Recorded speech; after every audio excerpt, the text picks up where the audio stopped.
अप्रैल vision IAS monthly compilation. शुरू करते हैं फिस्कल फेडरलिज्म से।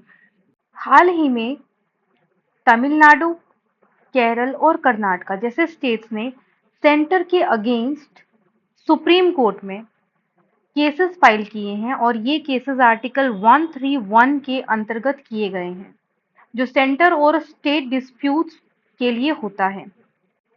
फिस्कल फेडरलिज्म का मतलब है कि फेडरल सिस्टम में डिफरेंट लेवल पर गवर्नमेंट मतलब यूनियन, स्टेट, लोकल अपने फंड्स और रिस्पॉन्सिबिलिटीज को कैसे शेयर करें। इसके लिए कुछ कॉन्स्टिट्यूशनल प्रोविजंस हैं, जैसे कि 7th शेड्यूल आर्टिकल 246 के अंडर यूनियन और स्टेट के बीच टैक्स बेसिस को डिफाइन किया गया है।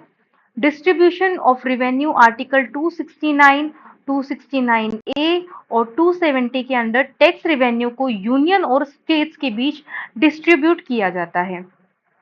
ग्रांट इन एड आर्टिकल 275 के अकॉर्डिंग सेंटर और स्टेट को ग्रांट इन एड प्रोवाइड करता है। बोरोइंग्स आर्टिकल 292 के अंडर यूनियन गवर्नमेंट को बोरो करने के अधिकार हैं और आर्टिकल 293 के अंदर स्टेट को भी, लेकिन उन्हें यूनियन की कंसेंट चाहिए अगर वो ऑलरेडी इंडेप्टेड हैं तो। अगर ऑलरेडी कर्जे में है तो उन्हें सेंटर की परमिशन चाहिए।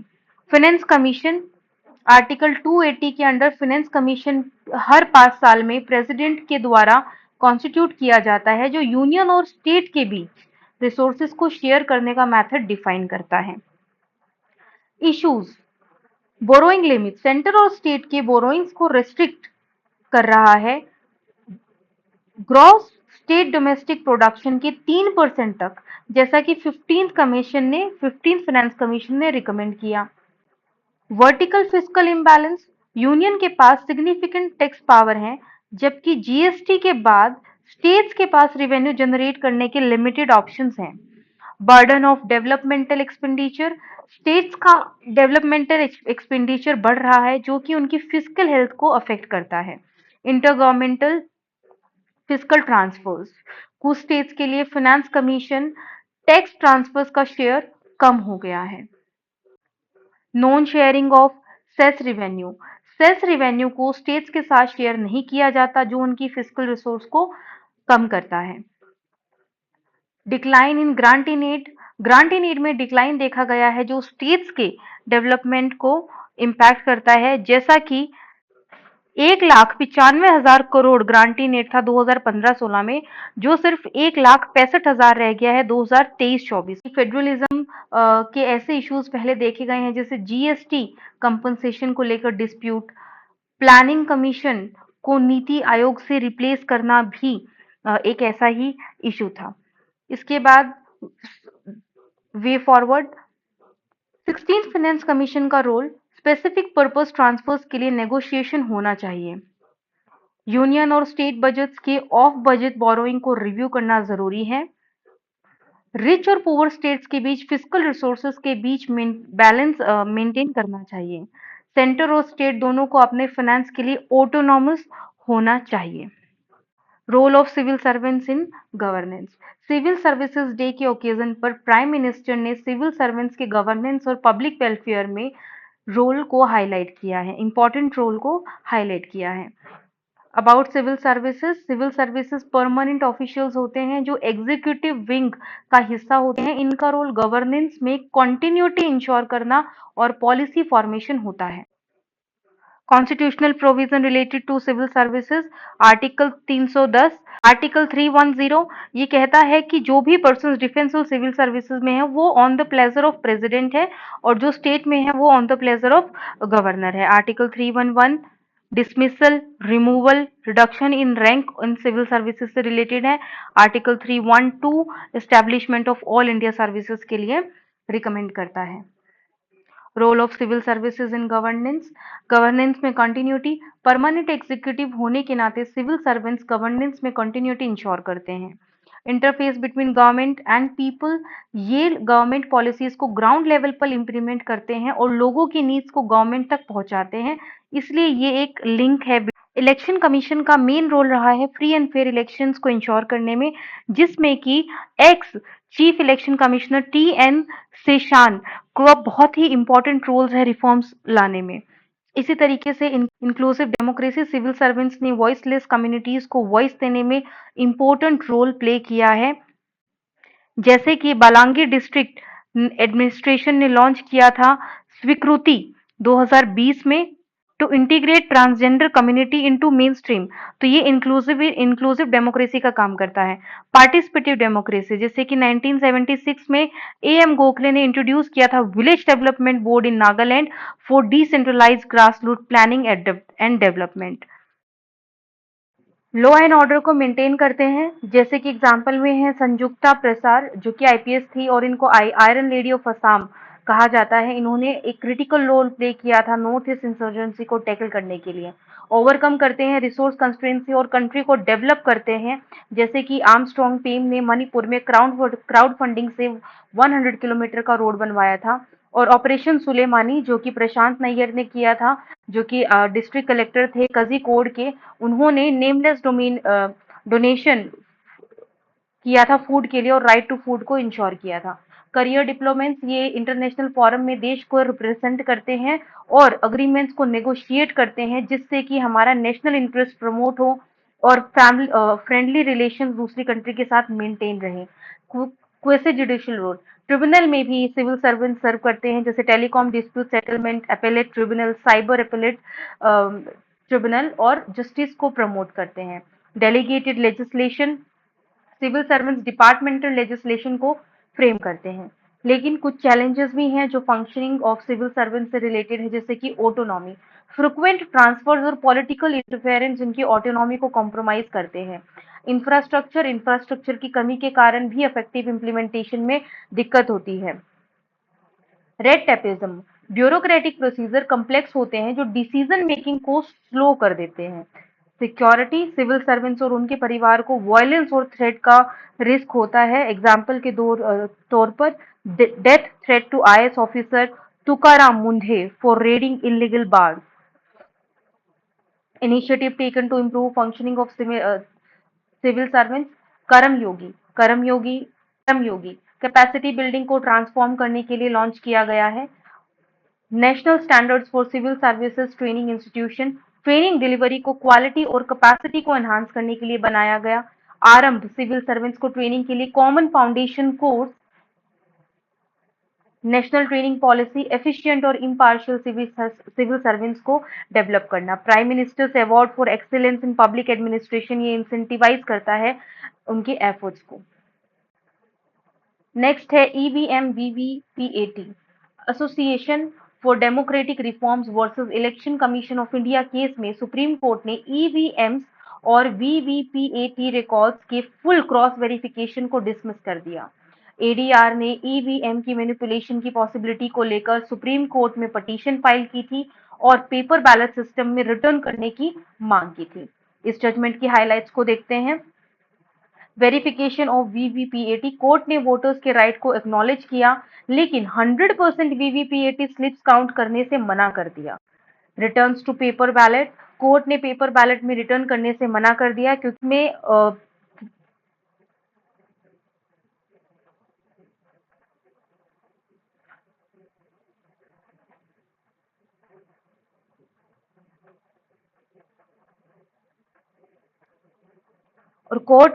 इंस्ट्रक्शंस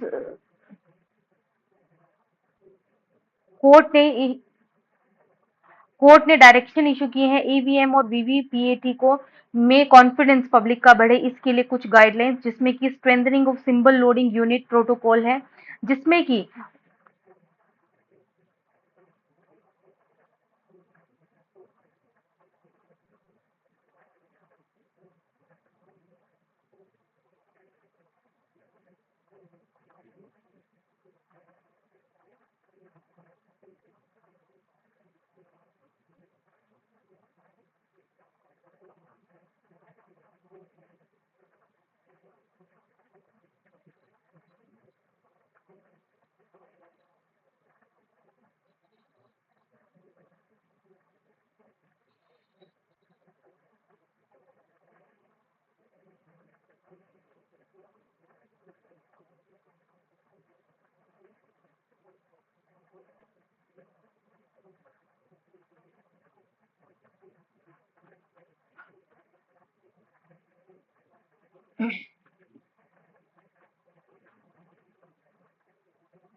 एसएलयू प्रोटोकॉल्स का मतलब है कि जब भी water verified paper audit trail मतलब वीवीपीएटी के लिए सिंबल लोड किए जाते हैं, तो इस प्रोसेस को सिक्योर और ट्रांसपेरेंट बनाने के लिए कुछ प्रोटोकॉल्स फॉलो किए जाएं, जैसे सीलिंग एंड सिक्योरिंग। जब सिंबल्स वीवीपीएटी मशीन में लोड हो जाते हैं, तो सिंबल लोडिंग यूनिट को सील कर दिया जाए। ये सील्ड कंटेनर्स उस समय तक स्ट्रॉन्ग रूम में रखे जाएं जब तक इलेक्शंस के रिजल्ट डिक्लेयर नहीं होते। ड्यूरेशन, ये कंटेनर्स कम से कम 45 दिनों तक स्ट्रॉन्ग रूम में रखे जाएं और इस दौरान कैंडिडेट्स या उनके रिप्रेजेंटेटिव इस प्रोसेस को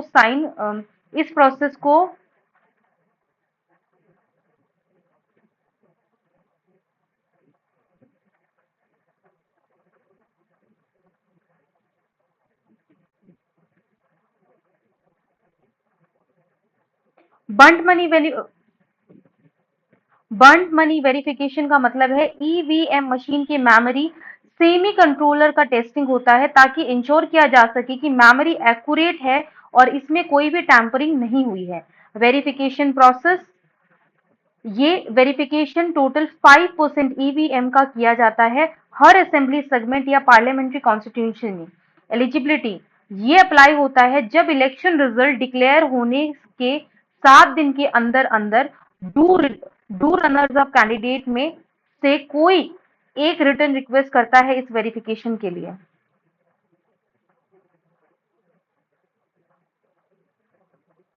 दो रनर अप कैंडिडेट्स में से कोई एक रिटर्न रिक्वेस्ट करता है इस वेरिफिकेशन के लिए। ईवीएम वीवीपीएटी देखते हैं। ईवीएम 1982 में इंट्रोड्यूस की गई थी और वीवीपीएटी 2013 में इंट्रोड्यूस हुई, जिससे वोटिंग सिस्टम को ट्रांसपेरेंट बनाया जा सके।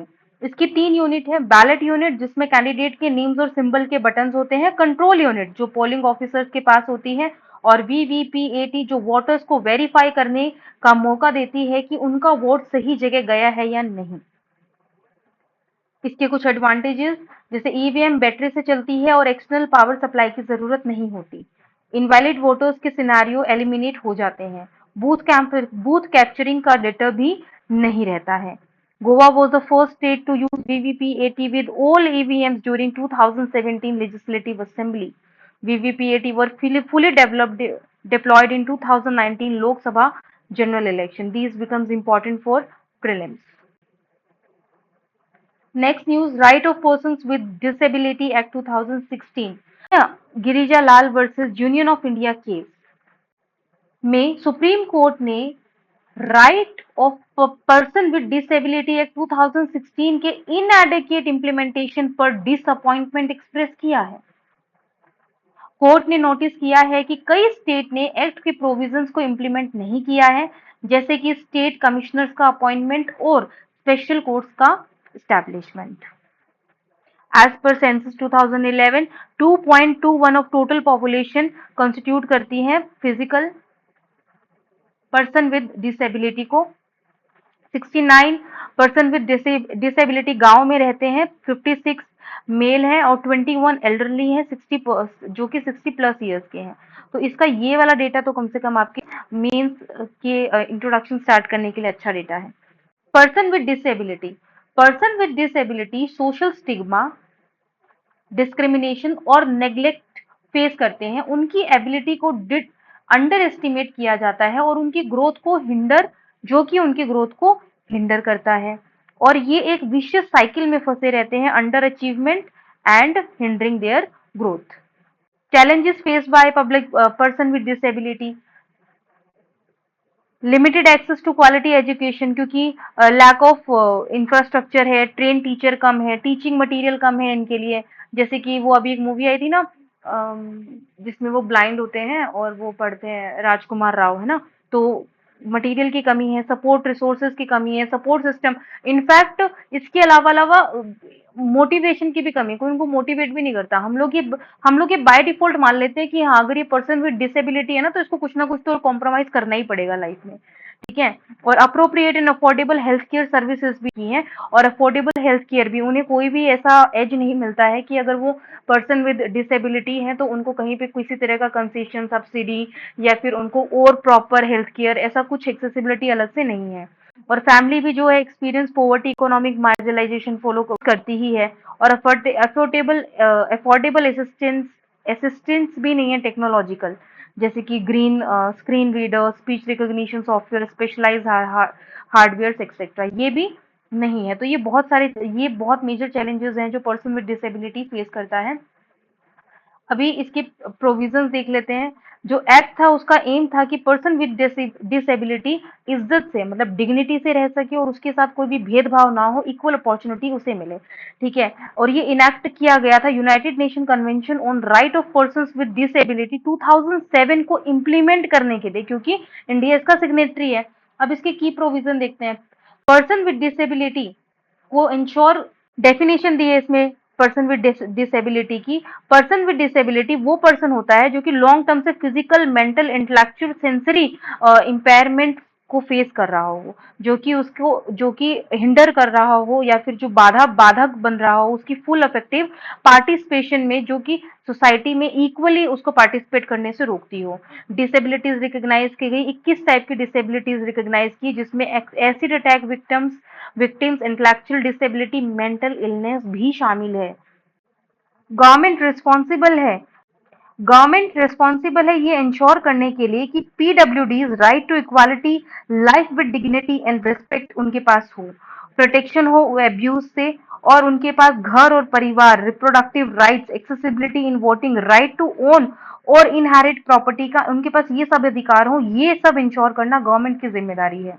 पर्सन विद बेंचमार्क डिसेबिलिटी, ये रेफरी परसेंट डिसेबिलिटी होने पर सोशल प्रोविजंस मिलती हैं, जैसे रिजर्वेशन इन एजुकेशन और जॉब्स। गार्जियनशिप, अगर पीडब्ल्यूडी लीगली बाइंडिंग डिसीजन नहीं ले सकता तो लिमिटेड गार्जियनशिप प्रोवाइड की जा सकती है सरकार के द्वारा। सोशल सिक्योरिटी, पीडब्ल्यूडीज के राइट को सेफगार्ड करने के लिए गवर्नमेंट ने सोशल सिक्योरिटी प्रोग्राम बनाए हैं। Special provisions for person with disability, benchmark disability, इसमें जो स्पेशल प्रोविजन है वो बेंचमार्क डिसेबिलिटी का मतलब है, जो कि 40% डिसेबिलिटी, ये वाला, ठीक है। Education, free education between 6 to 18, at least 5% reservation in government job, government aided higher education institution, employment 4% reservation in government job. Age relaxation भी फॉलो की जा सकती है, पर ये मैंडेटरी नहीं है, could also be followed. Government may exempt any government establishment from this provision. Incentives to private sectors, government में इंसेंटिवाइज, ऐसा कर सकती है गवर्नमेंट की प्राइवेट सेक्टर को इंसेंटिवाइज करे कि एटलीस्ट 5% जो उनकी वर्क फोर्स हो वो पीडब्ल्यूडीज हो। High support, provision to high support to person with benchmark disability, जिसको भी इसकी जरूरत होती है।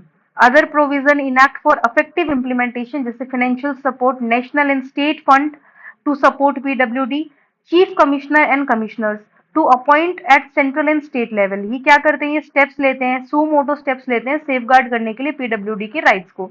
एडवाइजरी बोर्ड्स का एस्टेब्लिशमेंट सेंटर और स्टेट लेवल पर, जो कि पॉलिसी बनाएगा पीडब्ल्यूडीज के लिए। Regulatory bodies, strengthening of regulatory bodies for monitoring and grievance redressal, monitor करेंगे इम्प्लीमेंटेशन कैसा है, और ग्रीवियंस रिड्रेसल मतलब जिसकी जो शिकायतें हैं उसको भी दर्ज करके हल करेंगे। स्पेशल कोर्ट्स जस्टिस उनको प्रोवाइड कराने के लिए। Penalties for fine for breaching any provision of this act. अब रीजन क्या है सब ऑप्टिमल इम्प्लीमेंटेशन के, देखिए इनएडिक्वेट रिसोर्सेज, एक्ट के इम्प्लीमेंटेशन के लिए रिक्वायर्ड रिसोर्सेज की कमी है, जैसे ट्रेन्ड प्रोफेशनल्स, असिस्टिव टेक्नोलॉजीज और इंफ्रास्ट्रक्चर। लैक ऑफ कोऑर्डिनेशन है, सेंटर और स्टेट गवर्नमेंट के बीच में प्रॉपर कोऑर्डिनेशन की कमी की वजह से भी इम्प्लीमेंटेशन में डिलेड होता है और इम्प्लीमेंटेशन प्रॉपरली नहीं हो पाता है। लिमिटेड अवेयरनेस, पीडब्ल्यूडीज और उनकी फैमिलीज को एक्ट के प्रोविजंस के बारे में कम अवेयरनेस है, जो इनके बेनिफिट्स की एक्सेस को और भी डिफिकल्ट और लिमिटेड बनाता है। रिहैबिलिटेशन सर्विस 69% ऑफ पीडब्ल्यूडीज रहते हैं रूरल एरिया में, जिससे कि एक्सेसिबिलिटी, अवेलेबिलिटी और यूटिलाइजेशन ऑफ रिहैबिलिटेशन सर्विसेज मुश्किल हो जाती है। एजुकेशन बजटरी एलोकेशन काफी इनएडिक्वेट है, जिसकी वजह से कि जो एजुकेशनल एम्पावरमेंट है वो लिमिटेड रह जाती है। Lack of data and research है, डेटा है वो अपडेटेड नहीं है और प्रॉपर नहीं है। और इनिशिएटिव्स कौन-कौन से लिए गए हैं पीडब्ल्यूडीज के लिए? Draft national policy for person with disability ने प्रपोज किया था कि आप रिवाइज करें 2006 पॉलिसी को, ताकि वो अलाइन कर सके यूएनसीआरपीडी और RPWD act 2016 and national education policy 2020। 4 national legislation है जो पीडब्ल्यूडी के लिए काम करते हैं। सुगम्य Sugamya Bharat Abhiyan, accessible India campaign के थ्रू पब्लिक प्लेस को एक्सेसिबल बनाने के लिए इनिशिएटिव लिए गए थे। Skill India skill development scheme, PwDs के लिए स्किल डेवलपमेंट प्रोग्राम लॉन्च किए गए, जिससे वो सेल्फ रिलायंट बन सके। इंडिया ने ऑल्सो साइन किए इंटरनेशनल इनिशिएटिव्स, जैसे कि इंक्योन strategy to make the right real for person with disability in Asia and Pacific, declaration or full participation in inequality with person with disability Asia Pacific region, और Biwako millennium framework working towards inclusive barrier free and right based society. और ये social empowerment के लिए accessible India campaign, unique disability identification project, physical के लिए ADIP, economic development के लिए national action plan for skill training of person with disability, concessional loan to entrepreneurs, education empowerment के लिए scholarship for students with disability, Deen Dayal disabled rehabilitation schemes. इतना सब आपको याद करने की जरूरत नहीं है, बस एक इतना सा कंटेंट इसमें से चूज कीजिएगा जो कि आपको मेंस आंसर में हेल्प कर सके। मेंस आंसर में क्या क्या होगा देखिए, एक तो चैलेंजेस, तो ये हो कि अभी का इनका डेटा क्या है, इनका स्टेटस क्या है कि कितने हैं, ठीक है। इसके बाद ये चैलेंजेस क्या फेस करते हैं और गवर्नमेंट ऑफ इंडिया के स्टेप्स क्या हैं, और इन चैलेंजेस की कोई रिकमेंडेशन या फिर इनके वे फॉरवर्ड क्या है, ठीक है। गवर्नमेंट ऑफ इंडिया, ये सब इंपॉर्टेंट हो जाएगा। तो इसमें से हर एक के लिए आप 3 से 5 पॉइंट हर एक के लिए ले लीजिएगा, ठीक है। बस इतना ही इंपॉर्टेंट है, ये सारा याद करने की बिल्कुल भी जरूरत नहीं है।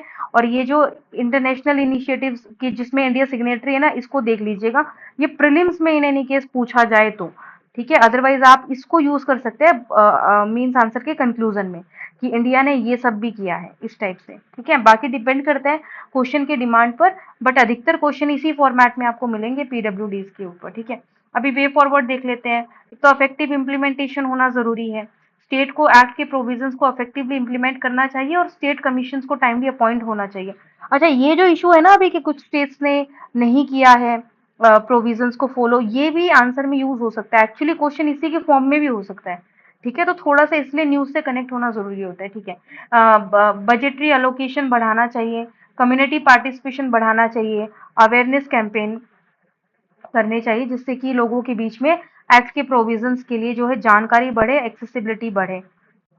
Street vendors act 2014, street vendors वो लोग होते हैं जो स्ट्रीट या पब्लिक स्पेस में अपना छोटा छोटा बिजनेस चलाते हैं। इनका रोल अर्बन इकोनॉमी में सिग्निफिकेंट होता है, लेकिन ये काफी वल्नेरेबल ग्रुप होते हैं जो एक्सप्लॉयटेशन और हरासमेंट फेस करते हैं, ठीक है। अब इनके राइट्स का इवोल्यूशन कैसे हुआ? पहले स्ट्रीट वेंडर्स के पास कोई लीगल प्रोटेक्शन नहीं थी, लेकिन national policy on urban street vendor 2004 के बाद स्ट्रीट वेंडर एक्ट 2014 पास किया गया, जो उनके राइट्स को प्रोटेक्ट करता है। इसमें से इतना कुछ याद करने की जरूरत नहीं है, इसको आप यूज कर सकते हो एज अ केस। इसमें इसको आप अगर क्वेश्चन डिमांड करे, वैसे स्ट्रीट वेंडर पे ना इतना बड़ा क्वेश्चन आएगा नहीं, ठीक है। बट स्टिल अगर एक आपको एक कोई केस पता हो और आपको ये पता हो कि ये 2004 और 2014 में लॉज आए, तो इतनी काफी है, इससे ज्यादा इसमें जरूरत है नहीं पढ़ने की। इंडिया में स्ट्रीट वेंडिंग एक ऐसी एक्टिविटी है जो लार्जली अनरेगुलेटेड इनफॉर्मल इकोनॉमी का पार्ट है। इसलिए बहुत बार सिटी ऑफिशियल्स जैसे पुलिस ऑफिसर्स, होलसेलर्स और रेसिडेंशियल वेलफेयर एसोसिएशन के द्वारा इनको क्रिमिनलाइज किया जाता है। स्ट्रीट वेंडर अपनी रोजी रोटी के लिए फुटपाथ या रोड के साइड पर अपना छोटा छोटा बिजनेस चलाते हैं, लेकिन उनके पास ज्यादा लीगल प्रोटेक्शन तो होती नहीं है और फाइनेंशियली भी स्ट्रांग नहीं होते हैं, ठीक है। तो इसी को टैकल करने के लिए जो है इंडिया की national policy on urban street vending को पॉजिटिवली रिकॉग्नाइज करती है, लेकिन फिर भी इन्हें अर्बन प्लानिंग में इंक्लूड करना हमेशा से एक चैलेंज रहा है। इस बैकग्राउंड में कई ऑर्गेनाइजेशन जैसे कि NASBI और सुप्रीम कोर्ट ने टाइम टाइम पर स्ट्रक्चर्ड रेगुलेशन और legislation to control and regulate the fundamental right of hawking की डिमांड की है और इसी डिमांड को बाद में स्ट्रीट वेंडर एक्ट 2014 में पास किया गया। अब इसके प्रोविजंस देख लेते हैं। इसने डिफाइन किया है स्ट्रीट वेंडर्स को। ये एक्ट कहता है कि स्ट्रीट वेंडर वो होता है जो person vending of articles, goods, food items या सर्विसेज को ऑफर करते हैं जो पब्लिक के लिए स्ट्रीट, लेन, फुटपाथ या मूवेबल लोकेशन में अपना काम करते हैं। Define vending zone. Vending zone कोई भी वेंडिंग जोन वो स्पेसिफिक एरिया या प्लेस होती है जो लोकल अथॉरिटी के द्वारा स्ट्रीट वेंडिंग के लिए डेजिग्नेट किया गया होता है, जैसे footpath, sidewalk, pavement etcetera. Important बात यह है कि वेंडिंग जोन सिर्फ वार्ड, जोन, टाउन, सिटी की पॉपुलेशन का 2.5% अकोमोडेट कर सकते हैं। Street vending plans. Local authorities को स्ट्रीट वेंडिंग प्लान्स बनाने के लिए कहा गया है जो वेंडिंग जोन को identification, special plan for street vendors और एफिशिएंट और cost effective distribution of goods and services को मेजर को कवर करेगा। Enumerate duties. Duty of SV street vendor को लोकल लॉज और रेगुलेशंस का अडहेरेंस करना होगा, वेंडिंग फीस को टाइमली पेमेंट करना होगा और हाइजीन और सेफ्टी स्टैंडर्ड्स को कंप्लाई करना होगा। Duty of government. गवर्नमेंट को ये इंश्योर करना होगा कि स्ट्रीट वेंडर के लिए क्रेडिट, इंश्योरेंस और अदर वेलफेयर स्कीम्स अवेलेबल हो। स्ट्रीट वेंडर्स को सर्टिफिकेट ऑफ वेंडिंग इशू किया जाता है जो उनको स्पेसिफाइड एरियाज में वेंडिंग का राइट देता है। Protection from harassment. अगर किसी के पास ये सर्टिफिकेट ऑफ वेंडिंग है, जिस भी पर्सन के पास, उसको हरास नहीं किया जा सकता है या फिर प्रिवेंट नहीं किया जा सकता है वेंडिंग से। ठीक है, फॉर एग्जाम्पल एक मोमोज वाला है आपके यहाँ पे करोल बाग में, ठीक है, और उसके पास सर्टिफिकेट ऑफ वेंडिंग है तो उसको कोई भी है ना रोक नहीं सकता अपना सामान बेचने से। ठीक है।